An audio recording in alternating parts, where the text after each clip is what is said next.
Okay, YouTube, in this video we're going to be exploring the graph of y equals sine of x, or the sine graph. And I tell you this, there's about 5 million videos that I found on YouTube of other people trying to do this, and there's nothing wrong with them, but I figured, hey, what the heck? You know, this is one thing I have to cross off my list before I die, is that I have to make a video on y equals sine of x. And I'm going to try my darndest to do this. So, you know, leave comments if you have any suggestions.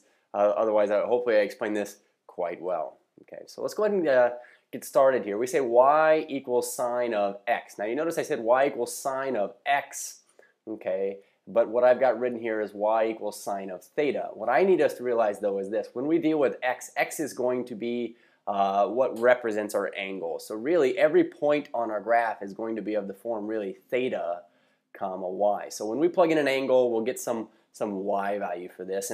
And of course, in order to do this, we're going to borrow heavily from our unit circle today, which, recall, is a circle with the equation x squared plus y squared equals 1, but it is a circle with radius 1.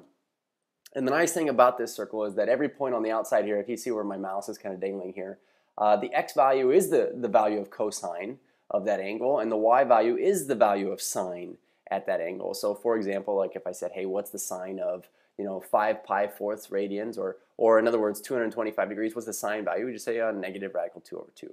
Okay. So first thing we're going to do before we just kind of start memorizing the graphs of sine is kind of look at the basic shape of sine and how we necessarily get that, and we'll kind of play around with that. But we're going to do this by making a table. Okay. So we say let's make an x and y chart. We'll take it back to algebra 1. There's nothing wrong with this. So we say x comma y. I'm going to say x. I'm also going to indicate that, hey, by the way, that is an angle in this case. Then I'll get some y value. And what I'd like to do is I would graph this starting with an angle of 0 radians, or 0 degrees. Okay, 0 degrees. And we're going to go by pi fourths increments. So let's say we start with a 0 degree angle. Okay, so we say y, or x equals 0, then we'd say y would equal sine of 0. So sine of 0, going over and looking at our unit circle, unit circle, we say the sine value at 0 degrees is 0. Okay, so we fill this in here. We say then y would be 0 because the sine of 0 is 0. So now we're going to say, okay, so what's sine of pi fourths, or sine of 45 degrees? Okay, so sine of 45 degrees, you might well know this already, but is radical 2 over 2, this y value right here. And for the sake of this exercise, we're going to change it to decimal. So we say radical 2 over 2, we're going to say is approximately 0.707. Once you're a nerd like me, you get used to that number. We say, okay, so we're going up by pi fourths every time. So pi fourths plus another pi fourths, that would be 2 pi fourths, or now we'd be at pi halves. Okay, or in other words, two 45-degree angles would be at 90 degrees.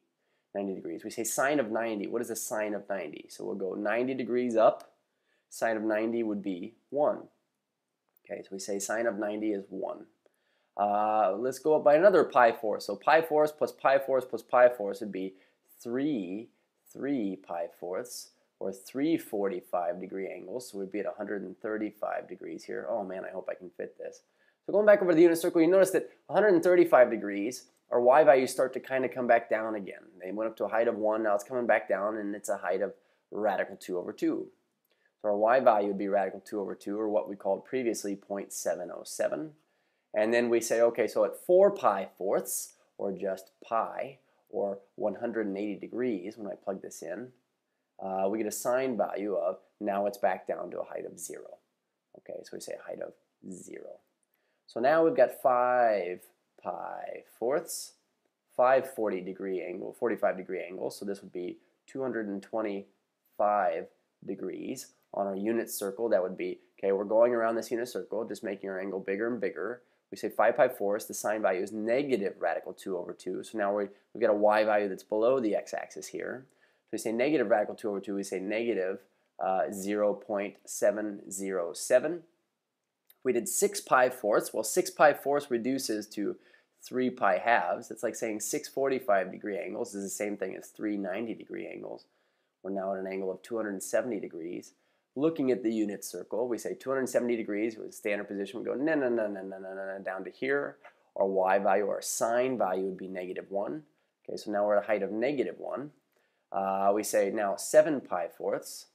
I'm just going up by pi fourths every time. 7 pi fourths, or this would be the same thing as 7 45-degree angles. So 7 pi fourths, okay, that'd be a 315 degree angle. Our sine value is, again, negative radical 2 over 2. So we'd say, okay, so this is 315 degrees. We say this is negative 0.717. And then last but not least, 8 pi fourths, or 2 pi, or 360 degrees around. If I were to plug in 360 degrees, the sine of 360 degrees, the sine of that would be 0. 0. So here's the thing I want you to notice. Now if I were to extend this table, okay, extend it, go up to like, say now, 9 pi fourths. That is, if we looked at the unit circle, that'd be like one time around, 8 pi fourths, plus another pi fourth. We'd be back at a height of radical 2 over 2 again. As a matter of fact, as this angle goes around and around this circle, gets bigger and bigger and bigger, what you notice is the y values, they creep around, they assume all these values of y that you see here on the unit circle, but then they come back to 0 and then just repeat themselves. So this is kind of an important concept that we have with a sine graph, but we say it is periodic. That is, it basically does its thing and then tends within a certain period of time, and then it tends to repeat itself. So to kind of illustrate this, let's go ahead and take a look at the graph of this. So we have our y-axis, and I'm going to have a really extended x-axis. We could also call this the theta axis in this case, but I'm going to call it x. Since we have all these points x and y, let's just go ahead and graph them and see what this looks like. Okay, so what I do know is this. We went by pi fourths increments. We'll switch colors here, but we said looking at the y values, the largest y ever the y value ever got was 1 on our sine graph. It only ever gets up to a height of 1, and the lowest it ever got on a unit circle for y values was negative 1. And this is true, very true for the sine graph. Its maximum value is always 1. Its minimum value is negative 1, for this particular graph, y equals sine x. As far as labeling the x-axis goes, we were going by pi fourths increments. So we started at 0, and so we said, okay, so this was pi fourths here, 45 degrees. If you're comfortable with that, we say pi halves, 3 pi fourths, 3 45 degree angles. And we say pi. Okay, so there's a 180 degree angle. And then I'm gonna label this a little bit differently now. I say 5 pi fourths. I'm gonna throw these up here, and for very good reason. 5 pi fourths, 6 pi fourths. Well, that's the same as 3 pi halves. We say, okay, so 7 pi fourths. 7 pi fourths, that doesn't reduce. And then we came out to 2 pi, or 8 pi fourths. Okay, and these are just all of the x values that I used over here. Note that I could have labeled these with degrees, but we tend to value real number values more. So in other words, we value radian measurements a little bit more when we graph these things. So I'm gonna switch colors up on us here. Let's go over to like a red. That'd be a good one to graph this in. Okay, so we said when we took the sine of 0, when we plugged in a 0 for x, we got 0 for y. So the point 0, 0 is on this graph. At pi fourths here, we said at pi fourths, when we took the sine of pi fourths, we know that's radical 2 over 2, which is the same thing as 0.707. So it's about like 70% of the way to 1, and it's about right here. When we plug in now pi halves, when we plugged in pi halves, sine of pi halves, or sine of 90 was 1. It was at a height of 1. So we say, okay, so pi halves, comma, 1 is our point here. And then as we continued around here, going up by pi fourths increments, we said, well, then it went back down to a height of 0.707. So when we plugged in 3 pi fourths, or 135 degrees, we were at a height of 0.707. And then at 180 degrees, of course, 180 degrees right here, we say the sine value was just 0. So it's back down on the x-axis. So it's gone up, it's come back down. And then you'll notice if we're just looking at the y values here, as our angle gets bigger and bigger after 180 degrees, all our y values tended to be negative. So this is going to dip below the x-axis when we graph these. At 5 pi fourths, you see that we were at a height of negative radical 2 over 2, or negative 0.707, about here. At 270 degrees over here, or 3 pi halves radians, we said we were at a height of negative 1. So this is our low spot on our graph. Okay. And then we got back to 0.7071, negative radical 2 over 2, and then we got back to a height of 0. So now I'm going to kind of sketch this in here. But what you see is sine is an example of what we call a wave function. And you might kind of see why we might call this a wave function. It appears to be a wave. So now let's kind of explore some properties of this graph of sine, starting with this. We noticed that it reached a maximum height of 1 and a minimum height of negative 1. We had a max here, a relative maximum and a relative minimum. Okay. So one thing we often describe when we talk about wave functions is what we call amplitude of the wave. So I don't know if you ever studied like radio waves or whatnot, but we say amplitude is a measure of how far our graph tended to deviate from, say, this line that it is centered about. And this time it was centered about the x-axis. So it went one above and one below. We would say the graph of y equals sine x has an amplitude of 1. To be more specific about this, let's make a note on amplitude here. Amplitude is defined as this. Amplitude, if you're taking notes, amplitude is equal to 1/2 the absolute value of capital M minus lowercase m, where capital M represents the maximum value of y and lowercase m represents the minimum value of y. So in this case, we say our y value had a maximum y value of 1. Okay, so for this particular example, we say 1/2 the absolute value of maximum value of 1 minus now a minimum value of -1. So this comes out to be 1/2 the absolute value of 1 plus 1. So that's 1/2 the absolute value of 2, which is 1/2 of 2, which is 1. This graph had about. So in general, basically what you could say is this. The amplitude of the graph is how far it deviates above or below this center line. It went one above and one below its line that it is centered about. Okay. Now, one other thing that I had mentioned when we went through this example, when we sketched this graph of y equals sine x, was this. If you were to make your angle bigger than 360, that is, keep going around, you know, what you're really doing is, again, we're still using the sine values of this graph, but let's say, you know, we used 2 pi plus another pi fourths rotation, so 9 pi fourths. Well, 9 pi fourths is going to give me this radical 2 over 2 again, just like when I crossed pi fourths. So we don't just discuss the amplitude of a graph, but we often discuss what we refer to as its period. Okay, its period. And a period is just like what it sounds like. It's an amount of, I think of period as amount of time, but it is how long it really takes a graph to go through one full cycle before it starts to repeat itself again. So if we were to continue this graph, as a matter of fact, it just keeps going around and around and around and around and around and repeating itself. So we said the period is how long it would take my graph to, say, go from a height of 0, go through its entire motion, and then come back to its original height of 0. And when we talk about period, we're talking about really like a span in terms of the x-axis. And so we said the period of this graph would be 2 pi. And the reason why is because every 2 pi rotation is how long it takes our graph to do its thing one time. It went up, down, down, up, and came back to where it started. And now on out, it's just going to repeat itself. If it were to go out to, say, 4 pi, it would repeat itself again. And then out to 6 pi, it would repeat itself again. So we say the period. I want to be very, very technical about this, but we had a formula for amplitude. I'm going to share this formula for period with you. We say period. The period of a graph. Now, this is an interesting way to look at things. What we say is this.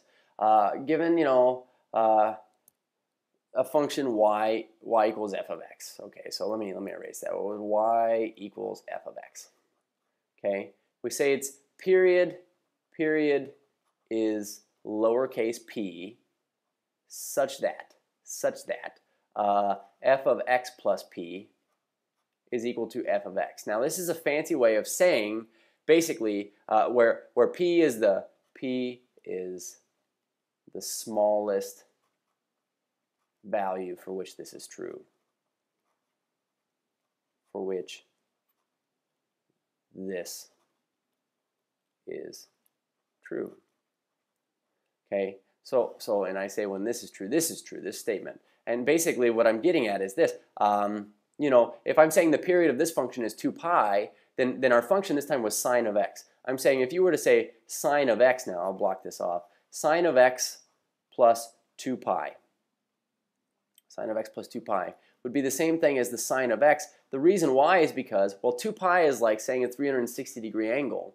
And so whatever angle you put in for x, like say 45 degrees, again, you know, if you were to just add on another full spin onto that, so going back over to our unit circle, we're saying like, okay, so like pi fourths right here had a sine value of radical 2 over 2. If we were to just from here now add on a 2 pi rotation and come back around to that same spot, okay, it would repeat itself. You'd have the same exact y value. So we're saying the reason why the period here, this lowercase p, is what it is, it's the smallest thing that I could add on to my original angle and get back to where I started. That is, it is the distance in terms of x that it would take for our graph to crawl back around to the same y value anyway. So it goes back to this idea that I started off at a height of 0, went up, down, up, and now it took me 2 pi's worth of x values to get back to where I had started, okay, necessarily. So what other things do I want to know about the graph of sine of x? Well, we say domain. And sorry that I've switched color. We'll go back up in red up to the top here. We say domain. Domain is the set of all input values for which our function would give us back a y value. It would be defined. And we could say the domain of this is all real numbers, or all angles. All angles in this case, because we're taking the sine value of angles. The reason why is because, well, there's never an angle that I could put into the sine function and not be able to take the sine of it. I can always do this. So in other words, in terms of interpreting this in terms of looking at the picture, we say our graph always goes over every single x value. It always has a y value. It continues on forever and ever. As far as the range of this graph goes, though, the range, we say the range is the measurement of what kind of outputs do you get.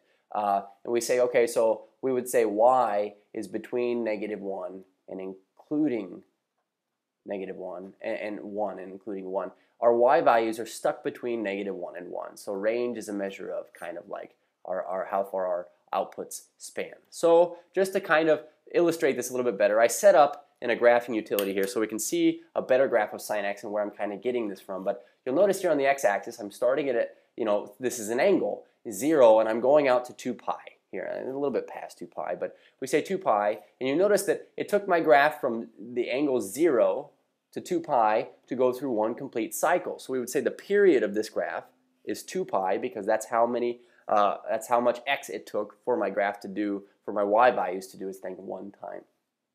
Okay, so what I'd like to do now is kind of look at this in terms of the unit circle. Here's our unit circle again, and see where I'm kind of getting these things. But let's go ahead and start with this. We say, okay, so when I had an angle of 0 here, and you can see that if I play around with this, this is an angle.